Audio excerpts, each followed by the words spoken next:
Okay, here's another book. I wanted to read this book like since high school. Of course, I could never find a copy of it, but now, thanks to the glorious internet, we can pretty much track down just about anything we want, assuming it's available and we can afford it. This is Thomas de Quincey's Confessions. I'm kind of really tired. Thomas de Quincey's Confessions of an English Opium Eater, and it's this guy. I guess it'd Can you be, hold up the book? would it be Victorian or Edwardian is later. I think it'd be like maybe even pre-Victorian. Anyway, actually, no, it's even earlier than that. It's just I think he's an 18th century writer, and he was actually a big time opium addict. I mean, he did a lot of laudanum. I forget what insane amounts he was up to as a habitual daily dose, but he was always high on opium. So it's kind of interesting, like he's a 18th century opium addict, and you think his writing would be really weird. Actually, it's pretty it's very verbose and wordy, and a lot of people will probably think it's like too dense to wade through. But I kind of like this kind of writing because it's like if you're a writer yourself, you can kind of appreciate like how he uses and twists the language and stuff like that. I'll just read a little excerpt here to give you some idea. He's trying to explain about how fleeting time is, trying to pare time down to the barest nanosecond.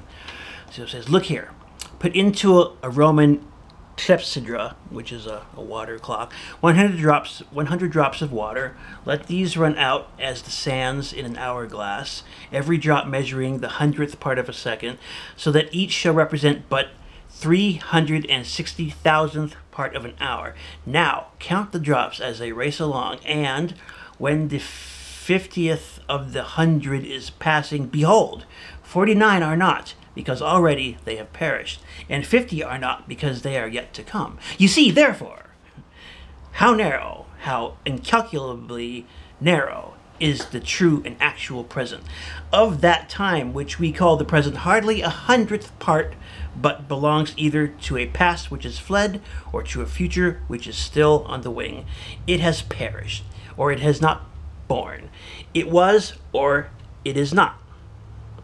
Yet even this approximation to the truth is infinitely false. For again, subdivide that solitary drop, which only was found to represent the present, into a lower series of similar fractions, and the actual present which you arrest measures now but the 36 millionth of an hour. And so by infinite declensions, the true and very present, in which only we live and enjoy, will vanish into a mote of a mote, distinguishable only by a heavenly vision. Therefore, the present, which only man possesses, offers less capacity for his footing than the slenderest film that ever spider twisted from her womb.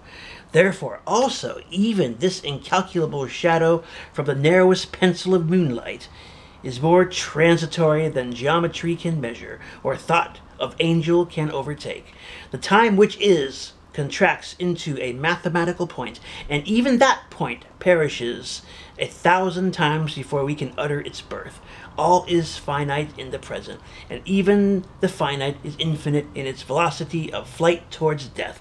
But in God there is nothing finite.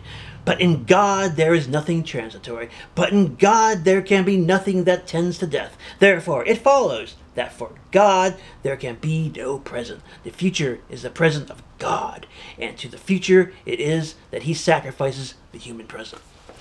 So you can kind of get the impression that he was a religious man, but this is back in days before, Darwin and all that. So what else did they have to explain why we were here, I mean, I guess there were atheists back in those days, but it must have been considerably harder to be an atheist back before they had any other explanation for stuff.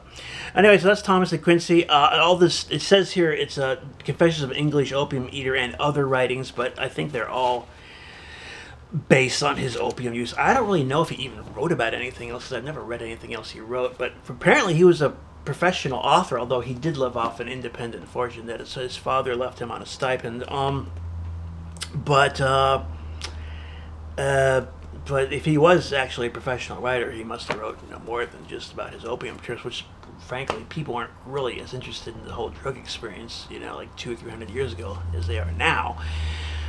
They probably wouldn't know what to make of it. I don't even think people even had like a negative perception of it. I don't think it was just something that came in daily life. I mean, they had people that were strung out on opium. They said that he did say he has a habit, but I don't think they really thought much about it beyond that. Anyway, so that's Quincey. So see you guys in the next video. Bye.